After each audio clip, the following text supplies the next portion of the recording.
Hello everyone and welcome to another Thrifty Thursday. I want to show you what I got this week at the thrift store. I didn't get a whole lot, but what I got we can make a lot of neat projects with. I hope you continue to watch.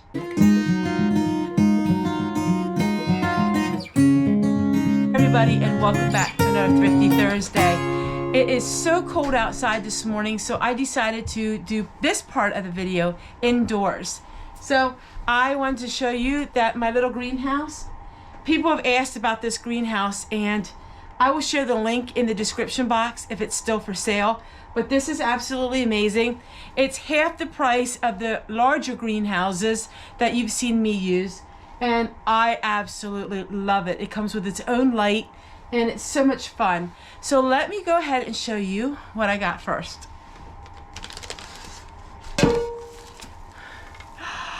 I got this handmade broom for $4. Isn't it gorgeous? It is handmade. This is actual bark or a stick from a tree. It's beautiful, has the knots on it. Absolutely gorgeous. And it was with the vintage items. I don't know if it was vintage.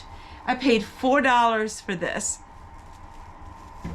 And then for $4, I got this crate and I found a bag that has holes in it that I'm going to use this as an herbal planter. So we're going to be doing this today, all about Peter Rabbit. And this one was $4 too. So I paid $4 for this. Now we're going to go into the kitchen and I'm going to show you the third thing that I bought this week on Thrifty Thursday. All right, so this for $4. I want to show you with the better lighting. Isn't that so cool? And it's homemade. Take a look at that. Absolutely love it. I mean, this is probably one of the most unique things that I have ever found at the thrift store. And it works too. I'm not going to use it probably to, I just might have as decorations.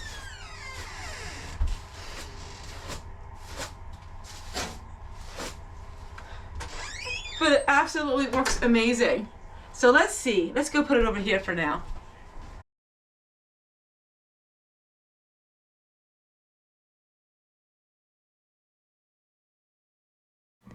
There just happened to be a nail from probably 1963 that was on the wall beside my very old chalkboard. My daughter gave me this chalkboard many years ago, and I really didn't use it very often.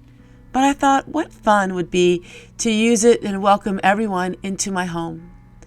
So I hung the little beautiful broom beside there, and now I'm writing on the chalkboard, "Welcome to my home." And I'm adding a little bit of, well, Tessie flair to it with lots of hearts and scribbles and things like that. It's the little things that make a house a home. As you can see, there is fire going in the fireplace wood stove because we still have some fairly cool mornings. Some of the days I have the windows open by the afternoon and evening, but I have the wood stove on for a couple hours in the morning. I know, even for being in May.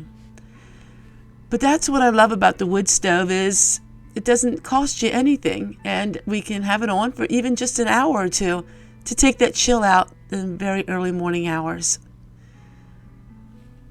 Finding it so exciting and so peaceful, even going to the thrift store and looking for things that reflect my lifestyle more, like an old-fashioned broom. Just simple things. Now let's see what else we can make with the other items I got today.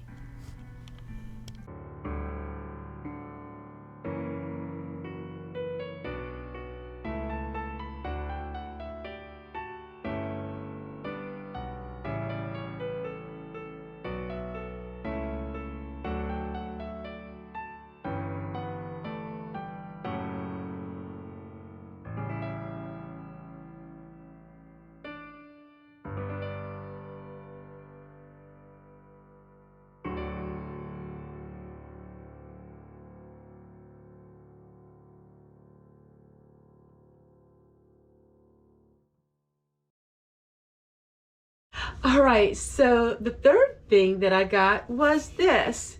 and it was $1.50, and it says, as you can see, pasta. So I thought this would be perfect to store my spaghetti in, and it is, I assume it's probably from the 80s or the 90s. Isn't that so neat?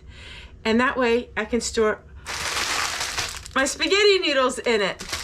So I'm gonna go ahead, take the price tag off. I'm gonna wash it and dry it real good. Then we'll put the pasta in here, and I'll probably set this out somewhere because I use pasta noodle almost every 2 weeks. Do you love old tins like I do? I absolutely love the old tins, and there's so many different shapes and sizes. Of course, you can get too much of them, but I never had one like this, and I thought it'd be perfect to store my spaghetti in it. And this is what it looks like, and I'm just so happy with the way it turned out. Now we're going to go ahead and we're going to work on the crate. Let's see if we can get the plastic in here, and then I will show you what I'm planting in it. It's something for edible. I saw this idea in one of my very old-fashioned gardening books, and you can use this for a basket. You can use this for all different types of things. So I have some potting soil, and we're just going to fill it up with the potting soil. And I absolutely love my double wash bin, I guess that's what you want to call it. Our son-in-law gave it to me a couple years ago, and I really wasn't sure what I want to use it for. I didn't really want to have it outside in the elements. It's underneath the roof here, which it doesn't get rained on. I didn't really want to use it because I didn't want it to get tarnished or get it that it would rust. So under the potting shed works perfect to put some of my potting soil in just in the summertime. Afterwards, then there's nothing really in it. I don't think it can hold water anymore, so this works out perfect. So let's go ahead and fill this up, and then I'll show you exactly what we're going to be planting in it. Something very unusual, but very old-fashioned type of food.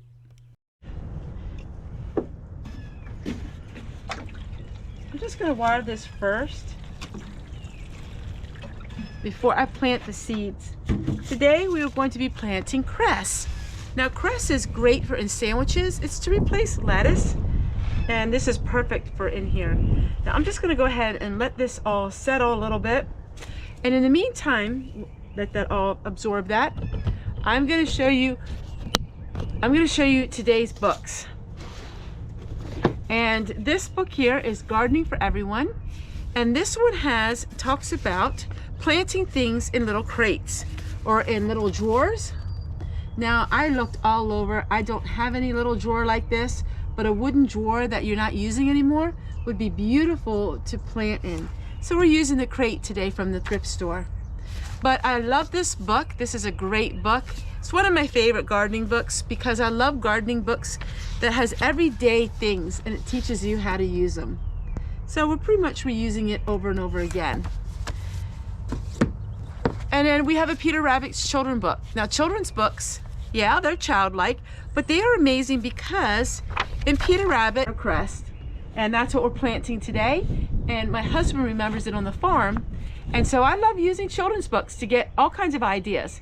Children's books are one of the easiest ways to get ideas for your garden because it doesn't cost much, and you can find out so many amazing ways and ideas. All right, let's go ahead and plant our cress. So basically what we're going to do is just broadcast it. Doesn't matter how thick you make it because you're going to cut it with the scissors. And we're just going to put the soil over top. So watercress you're going to cut as soon as it's up, and you're going to cut it with scissors. And to make it really cute, we're going to take a little Peter Rabbit, and we're going to just put Peter Rabbit right in here like that. And there you go. And that is a beautiful storybook idea of making your own little garden. Now because we still have really cold weather, it is going in the greenhouse. We're going to put it in the greenhouse to protect it. All right, so we are 1 week later, and what I'm trying to do in my videos is things change so quickly from one week to the next that I wanted to show you. This is what the crest looks like now. And that way in my videos, I can show you real life time. So in 1 week, you can see how things grew. These are my tomatoes, yes, from seed in March.